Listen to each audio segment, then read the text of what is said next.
Saudações alvinegras, pessoal. Esse é mais um vídeo dos meninos de fora da vila. Eu sou o Danilo Rattori e o Santos realmente não dá chances pra gente ficar esperançoso, pra gente se animar depois de uma boa sequência de jogos sem tomar gols, sem sofrer derrotas.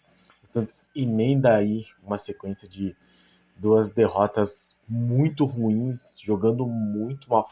Na verdade, justiça seja feita contra o Audax Italiano, até o Joaquim ser expulso não estava tão mal, mas hoje o Santos não entrou em campo praticamente. Foi derrotado pelo Red Bull Bragantino por 2-0, coisa que não acontecia desde 2018, 19, 20, enfim, fazia muito tempo que o Santos não perdia para o Red Bull Bragantino. Tenho quase certeza que é a primeira derrota do Santos para o Red Bull Bragantino com o nome de Red Bull Bragantino, então mais aí um feito negativo para a gestão Rueda. E o Santos consegue baixar bastante na tabela. O Santos que poderia ter chegado no G6 do campeonato fica aí em 12º e já vê o pelotão de baixo se aproximar bastante. Então o Santos derrotado pelo Red Bull Bragantino por 2-0. Falaremos então desse jogo tenebroso, horroroso, mas antes, peço sempre, se inscreve aí no canal se você não for inscrito, deixe seu like, compartilhe e comente aí o seu desabafo, deixe aí a sua frustração com esse jogo terrível do Santos, que foi a campo com o João Paulo, Gabriel Inocêncio, Joaquim Messias e o Lucas Pires. O Gabriel Inocêncio voltando, ele que não pode jogar a Sul-Americana. Rodrigo Fernandes, Dodi e Lucas Lima, Ângelo, David Washington e Soteldo, voltando como capitão e voltando como titular do time, coisa que ele não foi no último jogo e também não tinha sido faz muito tempo desde as lesões dele.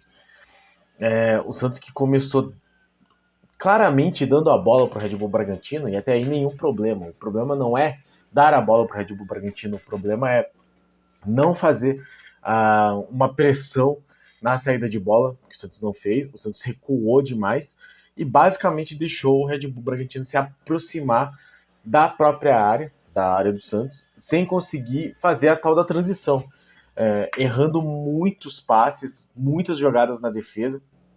Então, o João Paulo teve que fazer já defesas no primeiro tempo.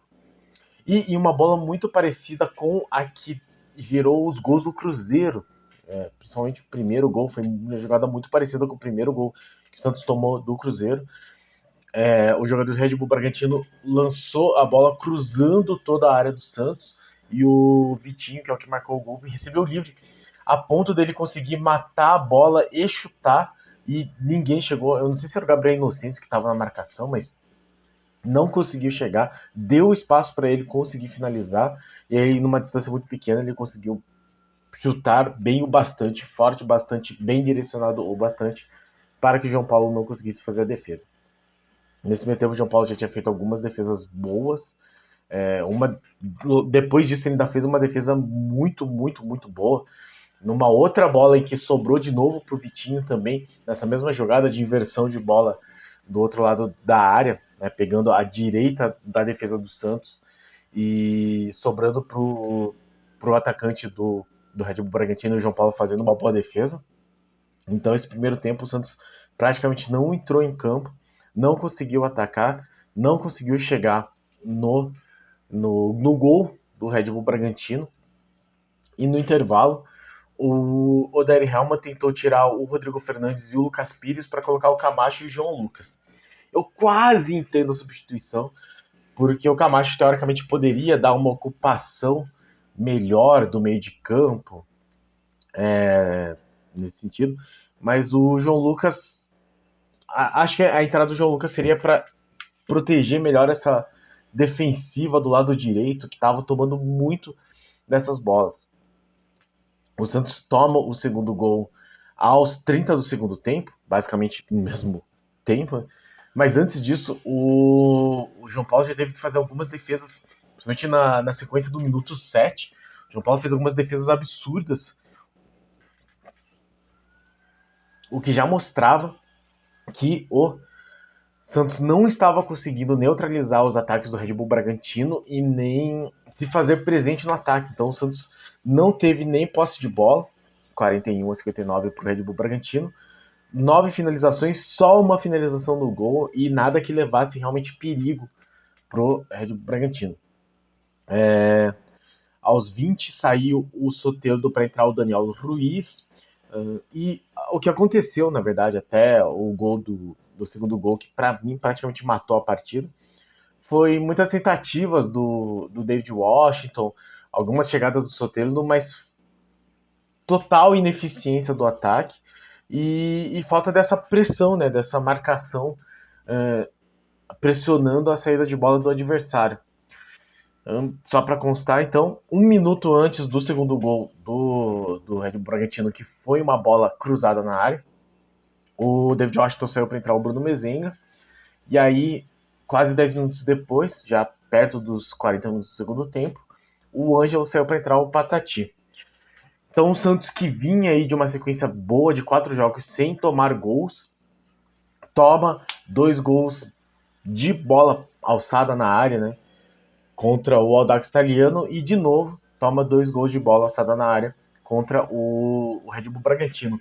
E aí dá a impressão que a evolução do Santos estaciona, né? A evolução defensiva do Santos que a gente viu, de um time que conseguia neutralizar até um Palmeiras, assim, não conseguiu fazer nenhuma ação contra o ataque do Red Bull Bragantino. O Red Bull Bragantino dominou amplamente o Santos. O Santos não conseguiu nem fazer a marcação sob pressão, nem fazer a transição, né, a fase de transição defesa para o ataque, como o Oderhelma gosta de falar, nem neutralizar defensivamente as investidas, principalmente na bola aérea, porque o primeiro gol foi uma bola cruzada de forma aérea, mas que não dá para chamar de cruzamento, foi um passe pelo alto para o Vitinho, e o segundo gol foi uma bola alçada que desviou lá, o Juninho Capixaba conseguiu desvio, e a defesa do Santos não teve eficácia para tirar a bola. Então, se o Santos conseguiu mostrar evolução nas últimas partidas, nesse jogo mostrou uma regressão da defesa sem mostrar evolução no ataque, e isso é o mais preocupante, até porque quarta-feira tem um jogo que realmente vale muito. O do Audax Italiano já valia bastante, que era um jogo que não só a vitória daria acho que $600 mil, mas a classificação da Sul-Americana contaria aí um bom valor financeiro para o Santos. Da mesma forma, o jogo de quarta-feira às 19 horas contra o Bahia conta muito para que o Santos tenha aí um maior recurso financeiro, mas vai precisar mostrar muito mais futebol do que isso. E, de novo, a minha esperança era que esse Santos conseguisse jogar melhor fora de casa, porque teria aquele esquema tático que encaixaria com o time da casa, né? Então, o Red Bull Bragantino vindo para o ataque deixaria espaços para o Santos conseguir a transição. O que nós vimos não foi isso, e aí muito me preocupa essa baixa possibilidade, né, essa baixa qualidade de atuação do Santos fora de casa, porque temos uma sequência de jogos fora de casa agora. Pegamos aí o Red Bull Bragantino, pegamos o Audax Italiano, temos também o Bahia para terminar o mês, e são jogos bastante complicados e jogos muito importantes.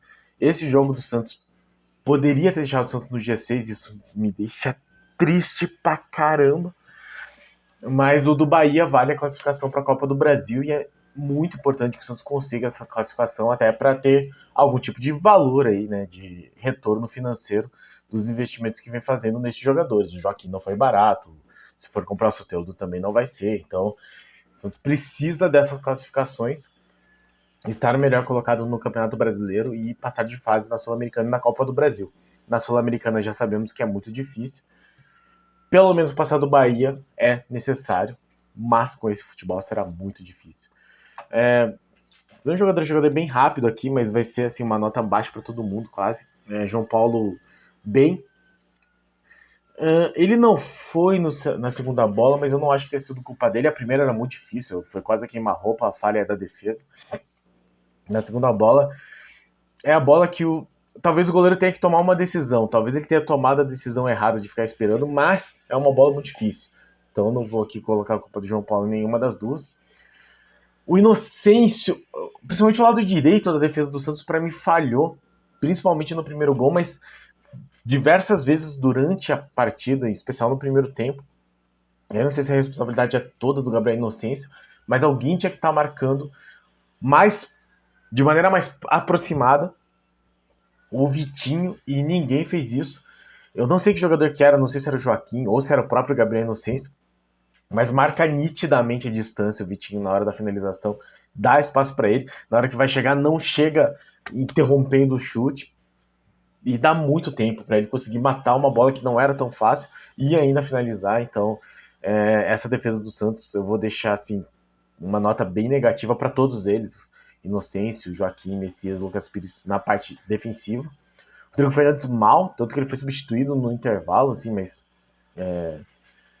não conseguindo cobrir todo o meio de campo. O Dodi um pouco melhor, mas nada que mereça muito destaque. O Lucas Lima sumido. Ele não conseguiu disputar as bolas com a intensidade que ele vinha fazendo nos outros jogos e nem fazer com que a bola chegasse no ataque. O Soteldo tentou mais que o Ângelo, então vou dar aqui um pouco mais de crédito pro Soteldo, mas totalmente sem ritmo de jogo. E na verdade, o Soteldo tá mostrando o mesmo futebol que ele estava mostrando antes da contusão, que é um futebol muito precário, deficitário, digamos assim.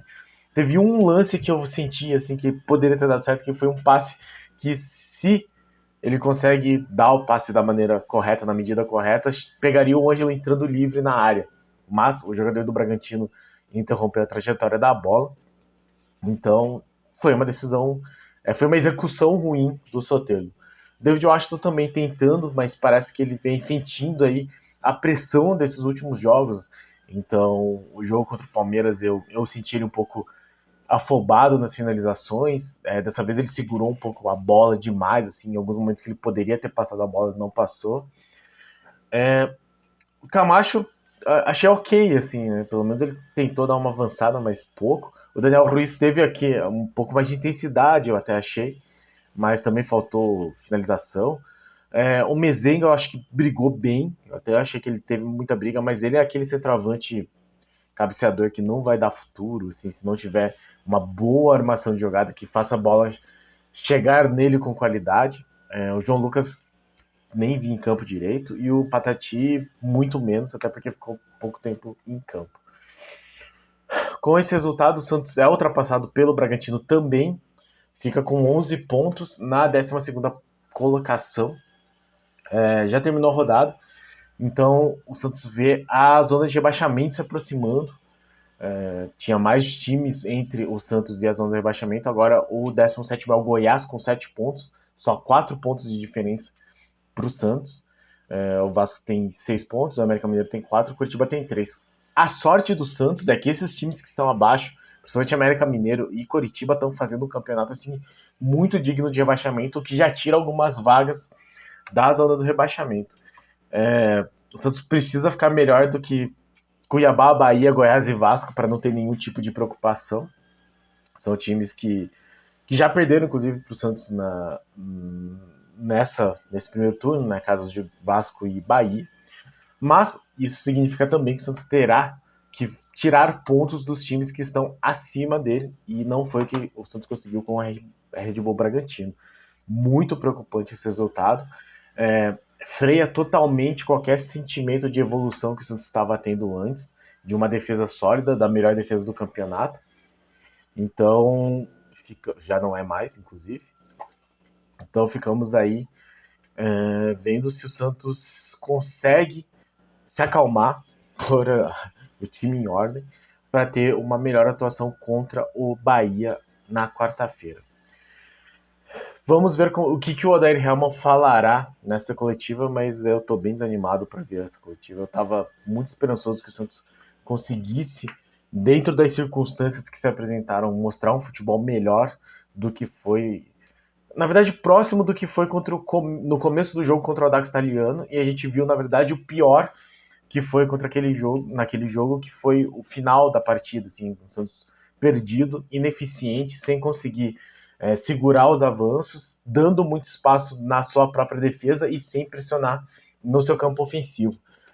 Então todos os aspectos negativos que o Santos do Odair Helma já mostrou, ficaram muito explícitos nessa partida contra o Red Bull Bragantino, e o que é bastante preocupante para o jogo de quarta-feira contra o Bahia, já que o Santos vai sem vantagem nenhuma, poderia ter uma vantagem naquele gol que foi, na minha opinião, mal anulado, para mim estava na mesma linha, e o Santos precisará mostrar algum tipo de melhora, pelo menos defensiva, né? O que nós estávamos contando aí como uma melhora certa do time do Odair, já não dá para defender tão veementemente. Então é isso, vamos ver como o Santos se porta diante do Bahia na quarta-feira, e aí o Santos volta a campo pelo Campeonato Brasileiro contra o Internacional, sábado, 9 horas da noite, aquele horário espetacularmente maravilhoso, só que não. E nos embalos de sábado à noite iremos aí acompanhar o Santos na Vila Belmiro de volta. Este foi o nosso vídeo de pós-jogo deste tenebroso jogo entre Santos e Red Bull Bragantino em Bragança Paulista. Muito obrigado a todos que assistiram ao nosso vídeo, muito obrigado a todos que acompanham nosso canal, muito obrigado a todos os nossos inscritos. Se você não é inscrito, se inscreve aí, deixe seu like, compartilha e comente o que você achou dessa partida e a sua expectativa para a partida de quarta-feira. Vou ver se eu consigo fazer a análise da coletiva do Odair Helma amanhã, mas isso fica para quando eu tirar aí meu descanso. E no mais, pra cima deles. Abraço e beijo pra produtora, minha noiva. Abraço!